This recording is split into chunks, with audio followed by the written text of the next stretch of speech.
नमस्कार मित्रांनो, आजचा मार्केट अपडेट तारीख 14 नोव्हेंबर 2025. सेन्सेक्स 84,478 वर आणि निफ्टी 35,879 वर. दोन्ही बाजार जवळजवळ स्थिर, फक्त 0.01% हलकी वाढ. US आणि एशिया मार्केटमधील मिक्स्ड सेंटिमेंट्समुळे भारतीय मार्केटने आज शांत आणि सावध सुरुवात केली. आजचे टॉप फोकस स्टॉक्स. इन्फोसिस 18,000 कोटींचा बायबॅक, गुंतवणूकदारांमध्ये उत्साह. हिरो मोटोकॉर्प चांगले निकाल, स्टॉक मजबूत. Tata Motors commercial vehicle business कमजोर, थोडा दबाव.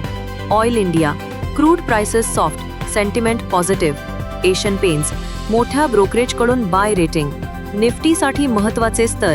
सपोर्ट 25,800, रेझिस्टन्स 26,000 ते 26,100. आजचं मार्केट रेंज बाउंड, पण ऑटो, IT आणि पेंट्समध्ये मजबूती. हा होता आजचा मार्केट अपडेट. अशाच क्विक आणि सिंपल फायनान्स व्हिडिओसाठी लाईक करा, शेअर करा आणि चॅनल सबस्क्राईब करा.